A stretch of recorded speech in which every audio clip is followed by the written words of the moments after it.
If I can make you copy a monk in a world that isn't a monastery, I can keep you docile, exhausted, and easy to sell to. That's the secret nobody prints on the incense box. Monastic habits are environment-specific technologies. They were engineered for cloisters, shared schedules, food handled by lay supporters, 0 kids, 0 slack, 0 rent, a bell that tells you when to breathe. Take those habits, drop them into a messy modern life of deadlines, diapers, and dopamine traps, and you don't get enlightenment, you get malfunction. You call it discipline, your body calls it debt. You call it detachment, your partner calls it absence. You call it humility, predators call it access. This isn't anti-monk. Real monastics are specialists. Respect the specialization,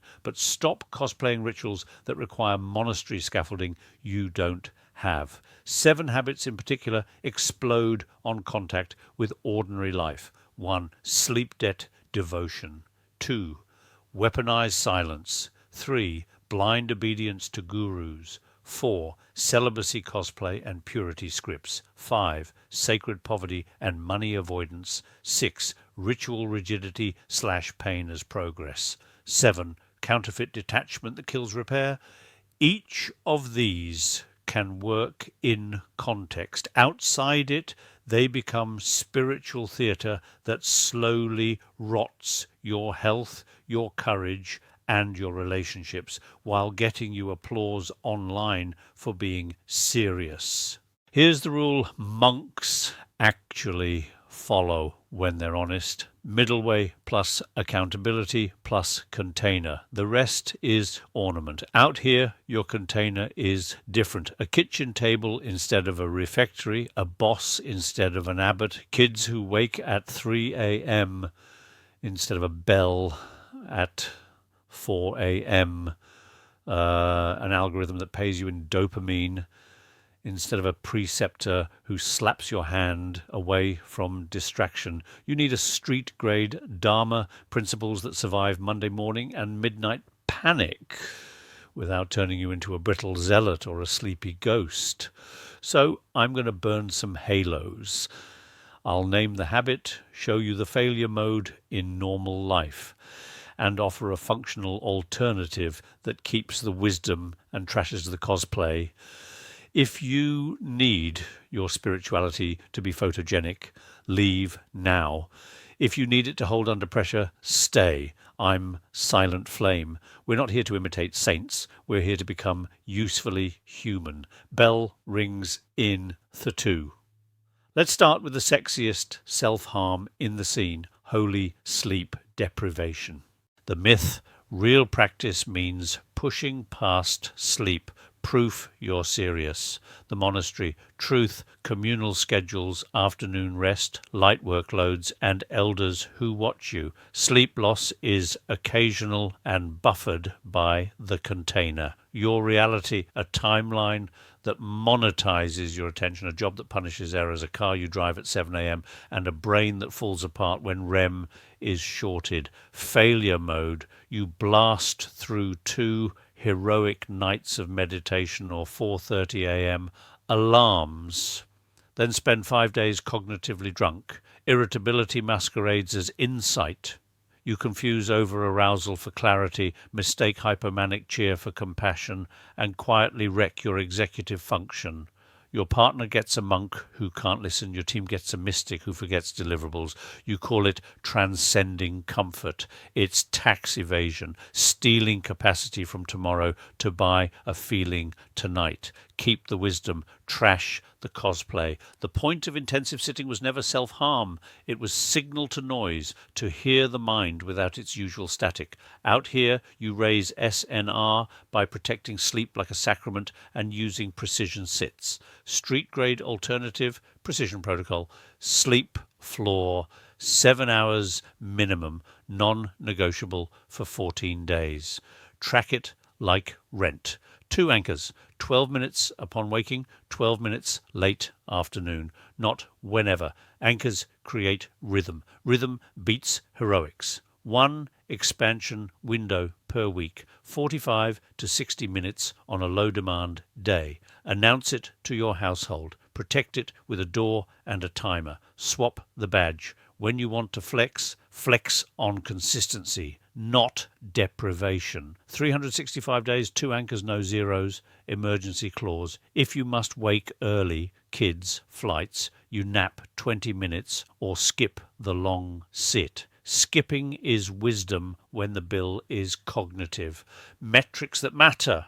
You become kinder, clearer, steadier for others. If practice makes you sharp but short, you trained ego vigilance, not compassion. Sleep is not worldly, it's Dharma infrastructure. Without it, your insights are Instagram highs. Bright, brief, brittle. The myth, silence is superior. Speaking dilutes awakening. Monastery. Truth, silence lives inside a web of right speech and right relationship. Senior monks teach, confess, repair. Silence is a phase, not a lifestyle. Your reality, a relationship that needs repair, a job that runs on clarity, a family that can't read your mind. Failure mode, you weaponize quiet. You call it non-reactivity, but it's emotional evasion. Your partner gets polite absence. Your team gets cryptic emails. Conflict is outsourced to the future where it returns with interest. You hide behind, I'm observing my sensations, which translates as, I refuse to say the thing that would move us toward repair. Silence becomes a prestige drug. You feel holy while others feel unheld. Keep the wisdom, trash the cosplay. Silence is power, is reset and depth, not dodge. Out here, you need selective silence plus high-skill speech. Street-grade alternative, silence plus saying. Daily silence window, 20 to 40 minutes. Device-free, voice-free after lunch. Purpose, downshift nervous system, not punish loved ones. 2 gate speak rule. Before tough talks, breathe long exhale times 5. Then pass words through true plus beneficial, not just true. Finoa frame, fact, impact, need, offer, ask. 1 paragraph, then stop. Silence returns after the ask, to listen, not to intimidate. Repair SLA. If you withdraw during heat, you state when you'll return within 24 hours. No open-ended retreats. Social media vow, silence online about a person until you've spoken to them offline. It protects your soul from performance truth. Measure by outcomes. Does your quiet accelerate repair? Do people report feeling clearer after you speak? If not, your noble silence is really numbing silence, a near enemy wearing robes. The myth, surrender to the teacher, doubt is ego. Monastery, truth, vows inside checks and councils, lineage elders, ethics boards, communal scrutiny, teachers accountable to rules older than themselves. Your reality, parasocial charisma, paywalled access, no institutional guardrails, and a comment section ready to excuse anything for the teachings. Failure mode, you outsource discernment. Red flags become tests. Boundaries become resistance. Abuses are rebranded as crazy wisdom. You shrink your agency to fit someone else's aura and call it humility. Predators love this. Spiritualized compliance with a doctrine that scolds the injured for attachment. Keep the wisdom, trash the cosplay, surrender methods, not morals. Devotion is a practice of focus, not a waiver of rights. Street-grade alternative, adversarial tenderness. 3 contracts, teacher clarifies scope, what they teach, edges, what they won't touch, and recourse, how to complain. No contracts, no devotion. 2 teachers, max. Diversify lineage so one voice can't colonize your reality. Audit questions. Can I disagree here without punishment? Who gets to say no to the teacher? Where's the money going? Red flag reflex. Secrecy, speed, isolation, special rules for the charismatic. Pause. Practice the koan. If my incentives reversed, what would I believe? That's how you see the frame you're standing in.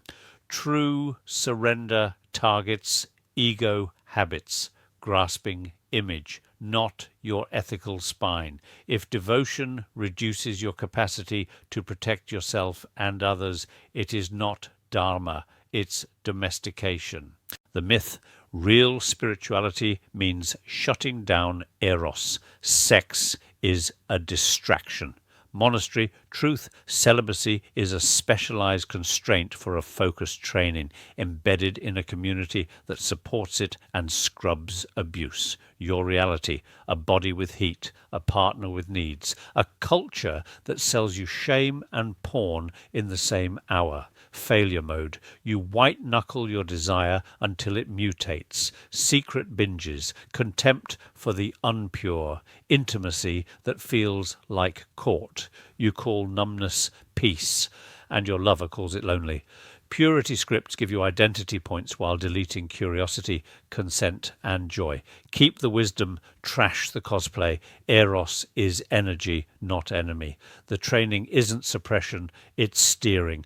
Street-grade alternative, Eros with vows. 2 vows, never coerce, never betray. Everything else is design. Consent practice, 1 clean no and 1 clean yes every week. Tiny stakes count. Desire without no equals addiction. Without yes equals starvation. Heat hygiene. Quit the feed that turns people into content. Replace with chosen eroticism that honors consent and context. Or with devotion practices that sublimate heat into service when abstaining by choice. Debrief, norm, talk after touch.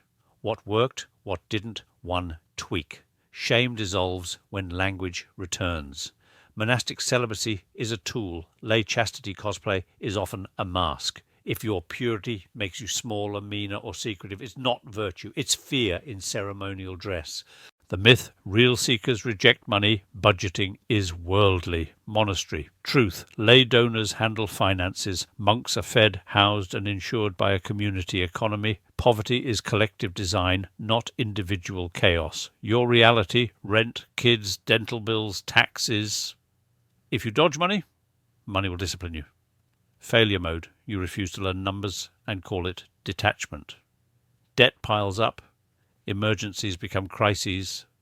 Generosity shrivels because you're always recovering. You moralize scarcity and quietly resent those who planned. Spirituality becomes an alibi for avoidance. Keep the wisdom, trash the cosplay. The Dharma position isn't money bad, it's right livelihood plus transparent stewardship. Street grade alternative, Dharma finance. 90-minute setup, 1 high-yield savings, 1 checking, 1 card, automate rent, utilities, tithe to your chosen cause. 4-bucket plan, needs 50 to 60%, joy 10%, future 20%, giving 5 to 10%. Tweak the ratios, keep the buckets. Quarterly precept, spend 1 evening reconciling numbers, make 1 move that reduces harm, pay off, insurance, raise, ask. Generosity rule, give a fixed percent small enough to sustain and large enough to feel. Scarcity ends when purpose returns. Money is a tool that amplifies vows. Avoidance is not purity, it's noise that drowns purpose. Handle it, then forget it. That's real freedom. The myth, harder is holier. Cold showers, fasting, floor sleeping, suffering purifies. Monastery, truth. A stable routine reduces cognitive load. Austerities are calibrated and overseen. The aim is clarity, not macho. Your reality, stress stacking. Workload plus family plus notifications plus self-imposed hardship equals system overload. Failure mode. You build a prison of rules, confuse exhaustion for virtue, and evangelize your protocol while quietly breaking it. Injury becomes identity. You distrust softness and miss the middle way entirely. Your people learn to fear your discipline because it steals your warmth. Keep the wisdom, trash the cosplay. Ritual should stabilize, not punish. Hormetic stress must be dosed. Street grade alternative, middle way metrics. Stability first, fixed wake time, fixed anchors, fixed meals, exotic hardships. One hormetic stress at a time. Pick either cold exposure or fasting or intense training per cycle. Never stack. Recovery as discipline. 8 hours sleep. 1 day off screens per week. 1 playful practice. Music, draw, walk. 1 non-negotiable. Outcome check. Are you kinder and more available? If not, your ritual is self-worship. Pain can teach, but so can play. If your path can't laugh, it can't last. The Buddha left extreme asceticism for a reason. Follow him all the way. The myth. Non-attachment means not caring about outcomes or people. Monastery. Truth. Non-attachment inside Sangha. Daily chores. Shared vows. Fast repair. Detachment never replaces duty. Your reality. A partner who needs presence. A team that needs decisions. Neighbors who need help. Failure mode, you rename avoidance equanimity, never risk truth and turn every conflict into a solo retreat. You let go before acting, connections thin, trust drops, you feel above the fray while everyone else does the work of loving you.